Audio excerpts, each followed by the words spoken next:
આજે 15મી ઓગસ્ટ 2026નો દિવસ. આ દિવસ દરેક ભારતીય માટે ખાસ છે, કારણ કે આજે અંગ્રેજોની હકીમતમાંથી, એની ગુલામીમાંથી આ દેશ મુક્ત થયો, આઝાદ થયો. 80મા સ્વતંત્રતા દિવસ પર્વ નિમિત્તે સમગ્ર દેશવાસીઓને હું હૃદયપૂર્વકની ખૂબ ખૂબ શુભકામના પાઠવું છું. આપણે સૌ પ્રાથમિક શાળા, માધ્યમિક શાળા કે કોઈ શિક્ષણ સંસ્થાની અંદર આપણે રાષ્ટ્રધ્વજને સલામી આપીએ, આનો એક અનેરો આનંદ લઈએ. કોઈ બૌદ્ધિકો આપણને આ દેશની આઝાદી અને મામૂલી આઝાદી કેમ મળી એના આપણને પ્રવચન સાંભળીએ અને મીઠાઈ આરોગી અને આપણે રજાના દિવસ તરીકે આપણે આવું અને માનીએ છીએ. બ્રિટિશ હકુમતના 200 વર્ષ, એના જુલમ, એની સામે દેશની આપણી ધરોહરનો સંઘર્ષ, લડાઈ, આ એક ઇતિહાસ જો સાચો આપણા દિલો દિમાગમાં પડ્યો છે તો આપણને આવનારો દિવસની સમજ આપણે સ્પષ્ટ બનાવી શકશું. ગુલામી આ દેશની આપણી સૌની પેઢીએ જે સહન કરી છે, એની કિંમત આપણને નહીં હોય, એ આઝાદીની, તો આપણને આપણા આગલા દિવસની પણ કિંમત નહીં હોય. આવી મારી સ્પષ્ટ સમજ છે. આ આઝાદી કોઈ એટલી સહજ રીતે મળી નથી અને શરત ચૂકથી મળી નથી. સંઘર્ષ, ગુલામી, શહાદત, બલિદાન, ફાંસીના માંચડે, જેલની અંદર જેલ કારાવાસ અને લાઠીચાર્જ અંગ્રેજોનો આપણા વડવાઓએ સહન કર્યો, ત્યારે આઝાદી મળી છે. 2-3 વાતો આવનારી પેઢી, આપણું જે વિદ્યાર્થી જીવન છે એ લોકોના માટે ખાસ મારે કહેવું છે કે જે માણસ કે જે યુવાન પોતાના દેશનો ઇતિહાસ સાચોની સામે રાખે તો ખુદ પોતે ક્યારેય પોતાનો ઇતિહાસ નહીં બનાવી શકે. ખુદને પોતાના ઇતિહાસ બનાવવામાં, પોતાની કંઈક આવડત આ દેશની સમક્ષ મૂકવામાં કાબેલિયત જો હાંસલ કરવી હશે અને કાબેલ હાંસલ કરશે, એ પહેલા જો એને ઇતિહાસની ખબર નહીં હોય તો એની કોઈ વેલ્યુ નહીં રહે, નહીં મળે રસ્તો એને. અને મળશે રસ્તો તો ખોટો પણ મળી શકે છે. પંડિત નહેરુ દેશના પહેલા પ્રધાનમંત્રીએ આપણને સૌને લાલ કિલ્લા ઉપરથી જ્યારે તિરંગાની સામે જોઈ સલામી આપીને ભાષણ કર્યું હતું કે આ દેશ આઝાદ તો થઈ ગયો, લોકશાહીને પચાવી ખૂબ અઘરી છે, આપણી સામે ખૂબ પડકારો છે. શિક્ષણ, આરોગ્ય, ખેતીવાડી ને ઇન્ડસ્ટ્રીઝ, દેશના સીમાડા ખુલ્લા, તમામ પ્રકારના પડકારો વચ્ચે આપણો દેશ અનેક સંપ્રદાયો, અનેક ધર્મો, અનેક જાતિઓ, અનેક ભાષાઓ વચ્ચે વહેંચાયેલો દેશ હતો. એને એક સૂત્રે બાંધવાનો હતો. અને એટલા માટે જ આપણે સૌ કહીએ છીએ વિવિધતામાં એકતાની સુગંધ લાવવામાં જો એ પ્રાણ પૂર્યા હોય તો પંડિત નહેરુ, પૂજ્ય મહાત્મા ગાંધીના નેતૃત્વ નીચે બનેલી પહેલી મિનિસ્ટ્રીએ પૂર્યા છે. અને એના આજે આપણે મીઠા ફળો ચાખીએ છીએ. સાચી લોકશાહીના દર્શન પહેલી મિનિસ્ટ્રીએ કરાવ્યા હતા, 50 વર્ષ સુધી કરાવ્યા. અને એની ઉપલબ્ધિ આ દેશના ખૂણે ખાંચરે આપણને જોવા મળે છે.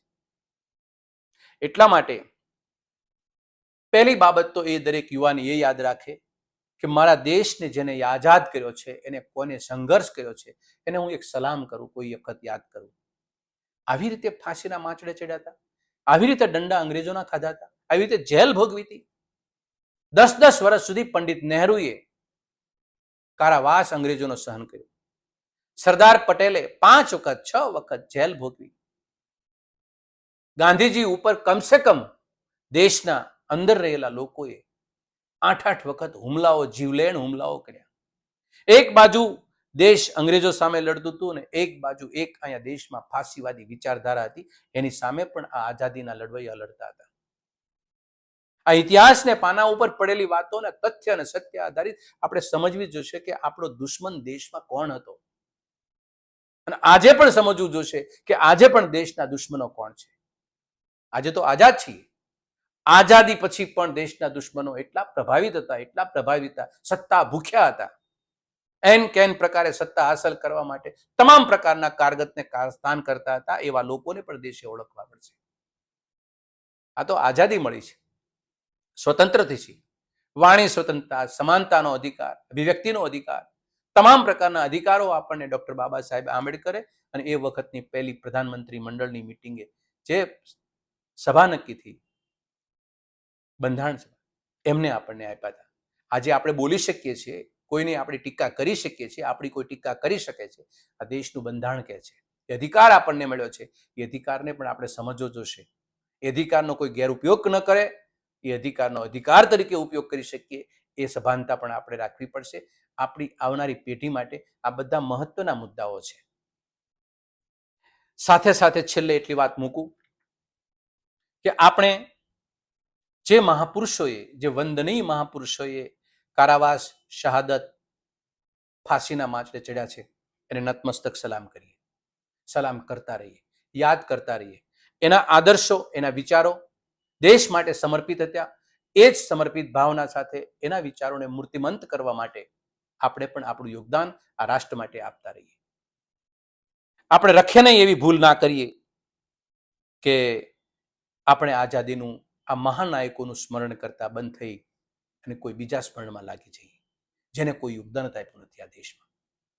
આજે બનેલી ઘટનાઓ એવી બની રહી છે કે આઝાદીના મહાનાયકોને ભૂલી અને મહાનાયકોને પરેશાન કરવા વાળા હતા એવા લોકો પૂજનીય બની ગયા છે અને એના મંદિરો બનવા લાગ્યા છે. આ રાષ્ટ્રની કરુણતાનો સૌથી મોટો સંકેત આજે જીવંત છે, એને ડામવો પડશે, એને સમજવો પડશે અને નશ્યત કરવો પડશે. એટલે ફરી ફરીને એક વાત, મહામૂલ્ય આઝાદીનું અને સ્વાતંત્રતા સંગ્રામના મૂલ્યોનું હરસંભવ એનું જતન કરીએ. જેને પણ આ આઝાદીમાં, સંઘર્ષમાં, લડાઈમાં જેને પોતાનું યોગદાન આપ્યું છે, એવી તાકાતને આપણે નમન કરીએ. દેશ એક સૂત્રે બંધાયેલો છે, એક સૂત્રે ટકી રહે, અકબંધ બને, દેશ અંદરથી કે સીમાથી, એના માટે આપણે હંમેશા સજાગ રહીએ. આ દેશમાં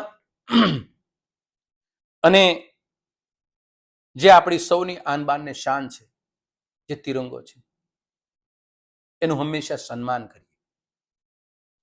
માતૃભૂમિ માટે ઉભા રહીએ અને માતૃભૂમિ માટે સંઘર્ષ કરતા રહીએ અને નમન કરતા રહીએ. આ મહાનુભાવોને, એના કરેલા કાર્યોનું હંમેશા જતન કરીએ, એના આદર્શો ઉપર, એના પથ પર આપણે ચાલીએ અને દેશ માટે આપણે સૌ ગૌરવ બનીએ અને આપણું ગૌરવ, આપણા આદર્શો પણ આપણે આવનારી પેઢીને આપણે આપતા રહીએ. 15મી ઓગસ્ટ 2026ના રોજ 80મો આ સ્વતંત્ર પર્વ નિમિત્તે આપ સૌને હૃદયપૂર્વકની ખૂબ ખૂબ ફરી ફરીને શુભકામના પાઠવું. જય હિન્દ.